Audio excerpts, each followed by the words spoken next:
Hello बच्चों, so let's see the question. The question says which of the following statement is or are correct. हमारे पास 3 statements है, हमें बताना है कि कौन से स्टेटमेंट करेक्ट है. आइए सॉल्यूशन स्टार्ट करते हैं.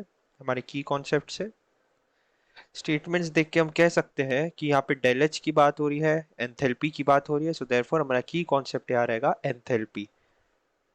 एंथैल्पी, और अगर एंथैल्पी में चेंज डिनोट करना हो तो हम ऐसा लिखेंगे डेल एच आर नॉट. सो ये है सिंबल चेंज इन एंथैल्पी का. अब एंथैल्पी के बारे में स्टेटमेंट्स जो दिए है उस पर वर्क करते हैं. स्टेटमेंट ए कहता है कि यूनिट ऑफ एंथैल change in enthalpy is kilojoule per mole. हाँ, ये स्टेटमेंट सही है क्योंकि एंथैल्पी में जब चेंज जो एंथैल्पी का यूनिट है वो किलो जूल पर मोल में ही हम करते हैं क्योंकि it is a heat. Next statement, enthalpy is an intensive quantity.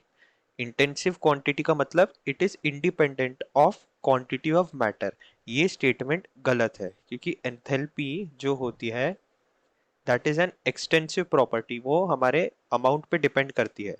Extensive property जैसे कि फर्स्ट स्टेटमेंट में गिवन है कि किलो जूल पर मोल यानी एक मोल के लिए उतनी एनर्जी लग रही है. समझ लीजिए एक्स किलो जूल लग रही है, सो 2 मोल के लिए हमें 2x किलो जूल लगेगी. आप जैसे कि देख सकते हैं कि जैसे ही मैटर की क्वांटिटी चेंज हो रही है हमारी एंथैल्पी भी चेंज हो रही है. सो स्टेटमेंट बी जो कहता है कि enthalpy is an intensive quantity, ये स्टेटमेंट गलत है. स्टेटमेंट सी या ऑप्शन सी कहता है कि when a chemical equation is reversed the value of del H remains same in sign.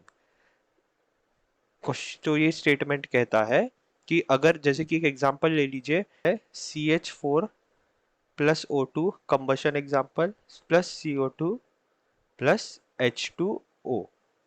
इसे अगर बैलेंस करना हो तो यहाँ पे 2 लगा लीजिए.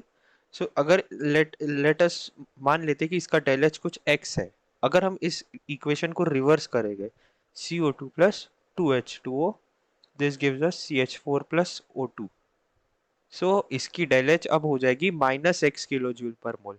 सो यहाँ पे साइन तो चेंज हो रहा है लेकिन हमारे क्वेश्चन में बोलता है कि साइन चेंज नहीं होता है, तो ये बिल्कुल भी गलत है. Therefore the correct option is option A. I hope you understood this well. All the best.